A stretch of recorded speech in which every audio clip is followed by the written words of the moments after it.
Hey guys, it's Cameron for the season premiere of the new season of Channel Zero, The No End House. And guys, I was definitely very interested in this premiere, mainly because of the fact that last year, Channel Zero, I know, did come out, and because it was on Sci-Fi and because of the plot, I just didn't think it was going to be a very good show. I thought it was going to be a show that I'd start watching and then just completely give up on, and that's why I didn't bother watching it. However, I've heard after that it actually was a great horror show. Some people even consider it the best horror show on TV right now, which, you know, isn't saying much because there's a very limited amount of genuinely good horror on TV. I mean, even American Horror Story, I don't really consider that a horror show. I consider it more of a character-driven supernatural show that happens to have, like, horror stuff to it, but it's not really a scary show or anything.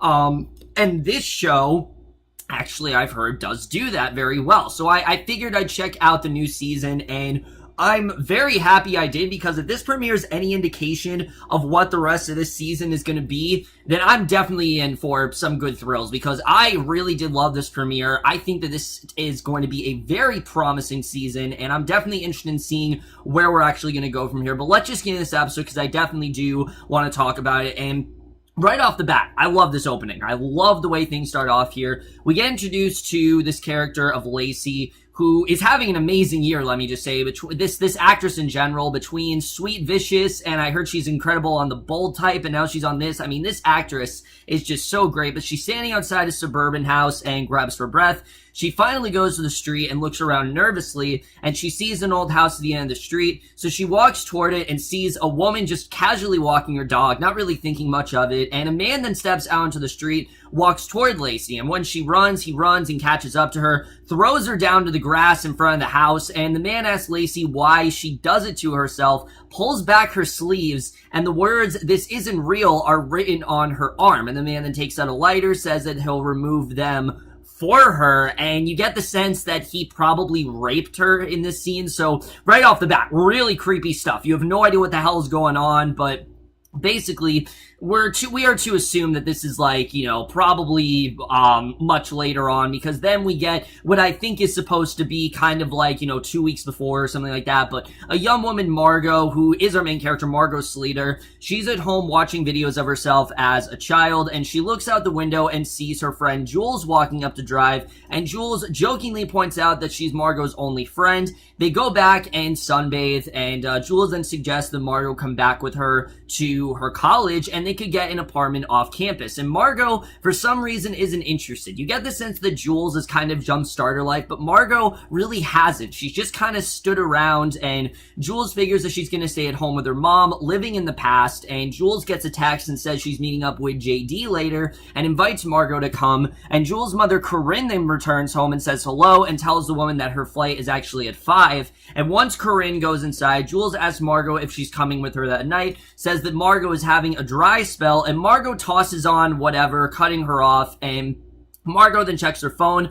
She sees a strange video which ends with a shot of a dark house, and she tells Jules, and then they jump in the pool. And, again, we don't know what's actually going on this whole time, but that night, Jules and Margot then go to a bar. They meet up with JD, who's their childhood friend. He's gotten new tattoos, and they tease him about it, and JD says that Margot's date actually had to bail, and Jules told him to bring someone, and Margot then walks off. Jules goes after her, says she didn't want her staying at home being great, and Jules then apologizes, and Margot asks if they can hang tomorrow. And a guy, Seth, then comes over, asks if Margot's leaving. He figures she's a misanthrope like him, and Margot says that she's tired, who, if you don't know what a misanthrope is, it basically is someone who just hates people. They don't like to have, social conversations, basically. They just kind of hate humanity in general. And basically, Margot says that she's tired, and Seth then wishes her good luck, and then she leaves. So this really builds up into what we do eventually get here. So Margot decides to actually stick around and watches as JD and Jules are playing pool, and JD asks if Jules is seeing anyone. It's clear that JD is, you know, romantically interested, so he starts to kiss her. Jules laughs and tells him not to do it, and she asks why he's back in town, because he's just randomly showed up, and JD asks her if she's ever heard about the No End House, and Meanwhile, Margot talks about how she always has a nightmare of being at her grandmother's house and imagining someone hiding behind a standing mirror, and JD then comes over and asks to see Margot's phone. They sit down, and JD explains that the no-end house moves from city to city, and the only warning is that people get video tears about it in the area, and it's been happening all around their town. And JD explains that explains the address later, and the house is made up of basically 6 rooms, each one scarier than the last, and everyone who goes in describes it differently. Most of them don't make it through the 6 rooms, actually. Those who do are actually never seen again. So immediately you're like, okay, this is really intriguing. Now, I gotta tell you guys, I'm not familiar with this creepypasta. Candle Cove I was. This one, I'm not as familiar with, so this is even more intriguing to me because I don't know how this creepypasta actually turns out. And just like Outlander and a bunch of other shows I watch, I don't plan on reading the books for this because, and reading the internet story of this, just because of the fact that I don't want to know what goes down. But they go back to Margot's house, and Seth talks about how children's nightmares are the fear of change. And yeah, I would very much agree with that. That's definitely something that scares a lot of children. Whether it's death, whether it's something as simple as someone close to them moving away or something like that. All children are afraid of change. And when Seth invites her to talk about her nightmares, Margot points out that she doesn't really know him very well. And meanwhile, Jules tells JD about a story she read about a Scooby that wakened up her adult feeling for the first time.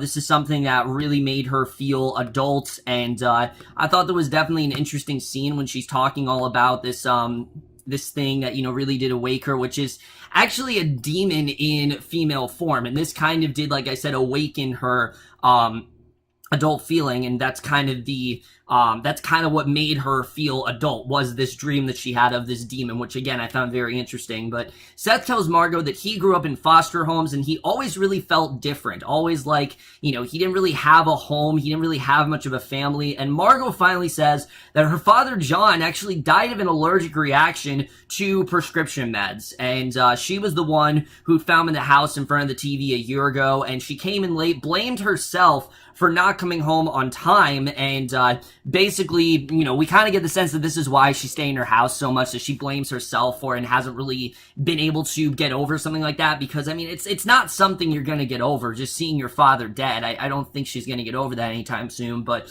she says she's getting chilly. She goes inside and sees an old movie playing on the TV, and there's an image of the dead end house. It appears on the screen, and an address appears before the TV goes dead, realizing that this house is very much true. And she goes back out, tells them what she saw.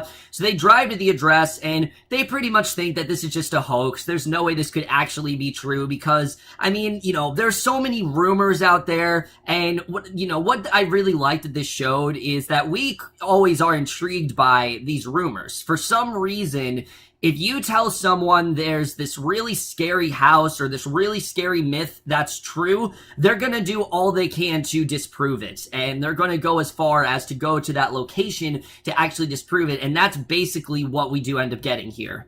So the house is at the end of the street, and dozens of other people are there, and they walk up to the house and pass 2 people. One of them vomits, and JD says that whoever runs the house used subliminal messages and subaural sound waves to actually make visitors more vulnerable. And again, they just think that it's just someone who has had all this money and they've made all this stuff themselves, and a drifter's then sitting nearby. He tries to light his cigarette, and JD asks how he has heard about the place, and the drifter says that he's been looking at it. And this drifter is just really creepy. Something about this guy is very unsettling, and I don't know what role he's going to play in the show, but he is a main character, so definitely be on the lookout for him, because he definitely really did give me the creeps for sure. But the group then joins the line, and the doors then locks into behind the next room. It opens a few seconds later, but no one comes out, and the foursome then goes in with the drifter and 3 more people, and they find themselves in the first room. So the wall actually has a message painted on that says "Beware the Cannibals" and the number 1, and the group goes inside. They find a bus, and they realize that they're busts of each of them, and even though they just entered the house. So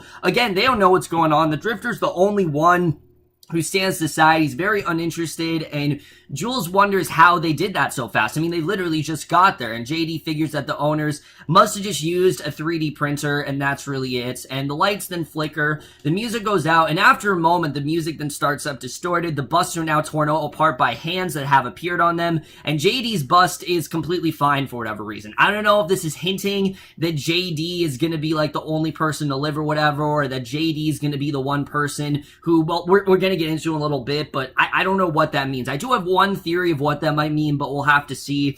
The next door opens and first Margot and the others go over. One woman then hesitates and then says that she's out, and the door then closes behind the others. So room number 2, we see, is very empty and unpainted. There are no windows, and the door closes and locks behind them. The lights then go out for a moment, and when they come back up, a man is then standing in the corner. He's wearing a wooden mask, and he walks forward and stares at JD without saying a thing. He just stares directly at him, and again, it was really creepy the way this is done. We don't know who this guy is or what he's really doing, but he's just staring directly at him, and JD asks if he's a cannibal. The man then shoves JD back. He looks at Seth and chuckles, and then walks up to Jules. And finally, he walks over to Margot, peers at her intently, and he whispers something none of them can really make out, and then just walks away. Now, what he said, we don't know, but I do think it's going to be quite integral to the story. But the lights then go out, and when they come back up a few seconds later, the man has actually disappeared. There's a trail of blood on the floor leading to one of the other women, Tamara. She gasps for her breath and then goes out, and JD insists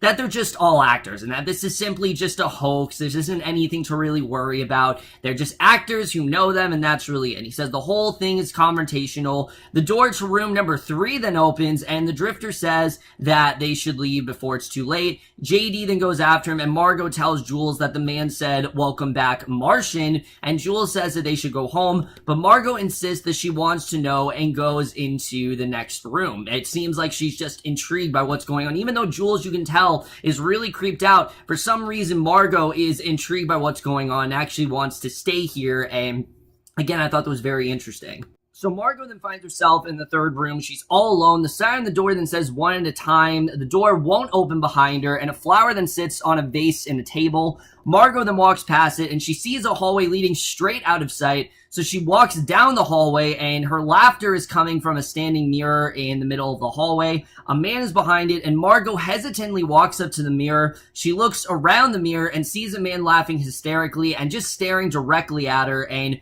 this easily was the creepiest scene of the entire episode. Margot is edging around him, runs down the hallway. I didn't know what was going on there, but that guy really just freaked me out, I have to say. But he hears Jules calling to her from the door. She goes through as the hiding man then advances on her, and in room number 4, she finds herself in an attic. Jules is yelling in the distance. Her image is on the wall, and then an image of her father appears watching TV, working in the kitchen. Just really creepy stuff. We don't know what's going on, but Margot hears herself thinking that she should have been home on time, and if she had, she might have actually saved her father. So the image then and I thought that was really interesting. The fact that, you know, maybe if she was home, she could have stopped him from overdosing on these pills, but the images disappear.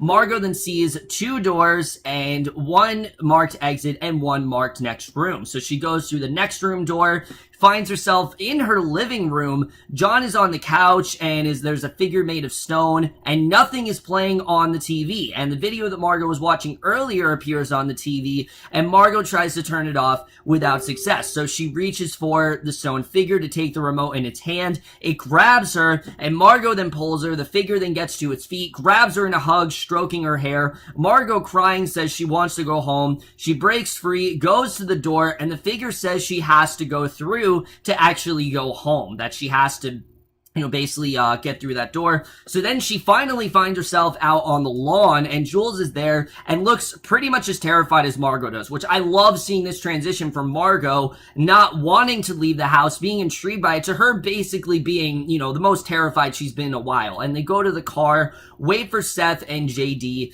and neither one of them know how much time went by. It seems as if, you know, time just, it's completely unaffected to them, like nothing happened, but they figure that it's almost dawn. on. The car doesn't start, and they walk home, and Jules asks how Margot's doing with everything. Margot says she's okay. She suggests that Jules just crash at her place, and that's it, and Jules goes to her car to get her spare clothing, and when Margot finally goes inside her house, she looks briefly at the couch, but there's no one there. It's almost as if her mom isn't there or whatever. It's very strange, but Jules then approaches Margot's house and sees the number 6 on the outside. So we realize that, holy shit, this isn't they're not out yet. This is very much the 6th room, or at least that's kind of what I'm thinking, that this has to be that 6th room. And Margot then hears someone whistling in the kitchen. She investigates, and there's John. He's alive and well. He calls her by her nickname Martian, asks how her night was, and she is completely mortified that he's actually alive, and that is the way that this episode ends. So overall, guys, like I said, I really did enjoy this premiere. There's a lot of things to really get into here. First of all, acting-wise, I think everyone really did an incredible job.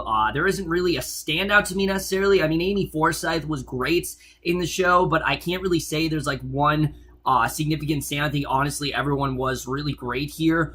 The one character that's really intriguing me right off the bat is Lacey. Who is this character? She is, in fact, a main character in this show. She's billed as one of the main characters, so what's her role gonna be? What's she gonna do here? Because it's clear that this guy did rape her, or at least it seems like this man actually did do that, but what does she have to do here? How is she really, important to the story? You know, what's that really all about? I think that's very interesting.